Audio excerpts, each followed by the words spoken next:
Hello. This week we will focus on the total physical response or TPR and communicative language teaching methods. These both fall under the comprehension approach. Let's start with TPR. TPR was originated by Dr. James Asher in the 1970s.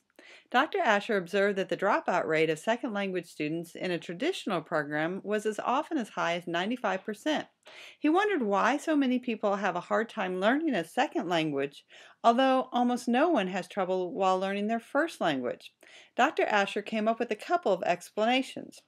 First, many teachers use methods that were not used while learning the first language, and there's often stress in the second language learning environment. Think about this. If babies don't learn by memorizing lists, why should children and adults? It is important to remember what we know about first language acquisition. Babies understand words and meanings much earlier than they can verbalize. We have found the same thing in second language acquisition.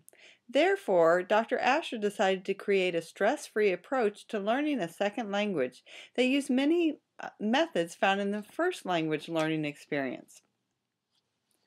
This method was developed principally to reduce stress associated with language learning. Students are not forced to speak until they are ready, and learning is made as enjoyable as possible, stimulating feelings of success and lowering anxiety. Lessons begin with commands by the teachers. Students demonstrate their understanding by acting these commands out, such as stand up, sit down, get your pencil, those kinds of things. Teachers recombine their instructions in novel and often humorous ways. Eventually, students follow suit. Activities later include games and skits. According to Asher, TPR is based on the premise that the human brain has a biological program for acquiring any natural language on earth, including sign language. The process is visible when we observe how infants internalize their first language. As scientists learn more about the brain, we see that TPR employs brain lateralization. TPR is directed to right brain hemisphere because the right brain is responsible for motor activities while language activity is situated in the left hemisphere. Right hemisphere activities trigger left hemisphere activities, but right brain activities must occur before the left brain can process language for production. So the goals of TPR focus on speaking and providing an enjoyable learning experience, minimizing the stress that typically accompanies learning a foreign language. It's used a lot with beginning language learners. Students learn by focusing on the meaning interpreted by movement. TPR requires initial attention to meaning rather than to the form of items. Grammar is thus taught inductively. The emphasis on developing comprehension skills before developing speaking skills is based on the following principles. First, comprehension abilities precede productive skills in learning the language. The teaching of speaking should be delayed until comprehension skills are established. Also, that skills acquired through listening transfer to other skills. And finally, teaching should emphasize meaning rather than form. Let's review some of the characteristics of TPR. Understanding of the target language should be developed before speaking. Meaning can often be conveyed through actions, especially by using commands. Think of it as directing a performance in which the students are actors. It is enjoyable and humor is often used. Oral language should be the focus, first comprehension and then oral production. Teachers should be tolerant of errors which are expected to be made by students. Meaning is more important than form. TPR is introduced in the student's native language but rarely used later in the course. Meaning is made clear through actions. Learners have the primary role of listener and performer. They listen attentively and respond physically to the commands given. The teacher has a direct and active role and has the responsibility of providing the best kind of exposure to language. The learners listen attentively, again, and respond to whatever the teachers say.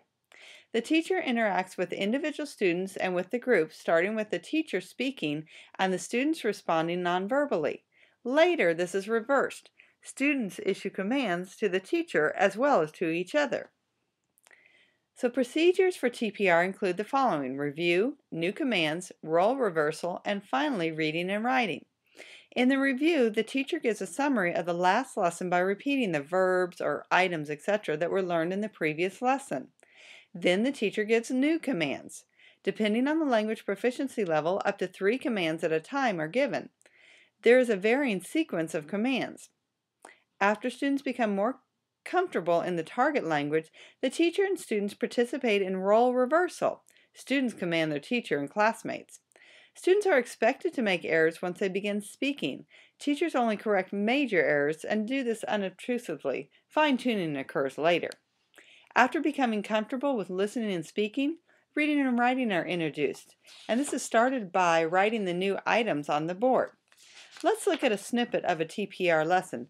Take just a moment to read this slide.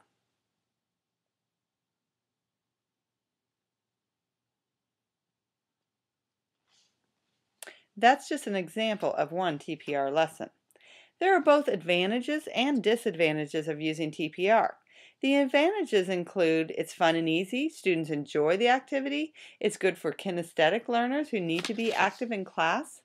Simple TPR activities do not require a great deal of preparation on the part of the teacher. And TPR is inclusive and works well in a class with mixed ability levels. It's good instructional practice for ELLs in their silent period. And it works well for both children and adult learners. It's also a good tool for building vocabulary. It helps learners achieve fluency faster by immersing learners in activities that involve them in situational language use. However, there are some disadvantages. It's most useful for beginners. It may limit teachers in terms of scope of language that can be addressed. Preparation does become an issue for teachers at higher levels. Also, shy students may be self-conscious. Students are not generally given the opportunity to express their own thoughts in a creative manner. It's easy to overuse TPR, and students may begin to be bored. So now let's look on to the communicative language teaching, or CLT. The communicative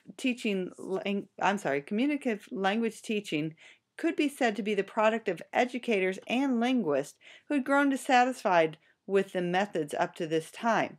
It starts from a theory of language is for communication. It emphasizes real-life situations and the communication in context. While grammar is still important in the CLT classroom, the emphasis is on communicating a message. The origins of communicative language teaching are to be found in the British language teaching tradition dating from the 1960s. Interest and development in the communicative style teaching increased in the 1970s. Authentic language use and classroom exchanges where students engaged in real communication with one another became quite popular. The ability to communicate effectively in English is a well-established goal in CLT. It encompasses all modes of language use, spoken and written. Activities should involve learners in negotiation of meaning, interaction in group, and pair work. Both fluency and accuracy are seen as important. There's a balance between fluency and accuracy activities. The role of the instructor in the CLT classroom is quite different from a traditional teaching method classroom. In the traditional classroom, the teacher is in charge and controls the learning. In the CLT, the teacher serves more as a facilitator, allowing students to be in charge of their own learning and their own needs of learning English. The teacher must establish a supportive atmosphere in the classroom. Building cohesiveness within the group is an important managerial role for the teacher. He must also increase learner-centered activities and collaborative work in the classroom. The selection of methods and materials appropriate to both the goals and context of teaching begins with the analysis of socially defined learner needs and the style of learning. Multimedia is an ideal way to teach language using the CLT as a theory. It allows for realistic simulations of communicative situations. They place the learner in a situation in which understanding basic communication and social and cultural context are vital to advancing. Here are some principal characteristics of the CLT. Learners learn language through using it to communicate. For it to be real communication, there must be an information gap. One person must have information that the other person needs. If this does not exist, then it becomes an exercise in learning about a language rather than using it for communication. Authentic and meaningful communication should be the goal of activities in the classroom. Fluency is an important dimension of communication. Communication involves the integration of different language skills. It's not just oral communication, but reading and writing are also emphasized. Learning is a process of creative construction and involves trial and error. And finally, linguistic variation is a central concept in materials and methodology. Language learning is learning to communicate, not learning about a language. Sequencing is not solely based on the principle of linguistic complexity, but also through consideration of function, meaning, and content. Contextualization is a basic premise. In the classroom, teachers should work in the development of all components of communicative competence: linguistic, pragmatic, and social linguistic. Students learn about language in social contexts, such as the difference between speaking with an elder and with a peer, as you can see here. I hope this gives you a little better understanding of TPR and communicative language teaching. For more in-depth learning, please read the chapters in your text. And as always, have a great rest of the week and let me know if there's any questions or anything that you need help with. Thank you so much for listening.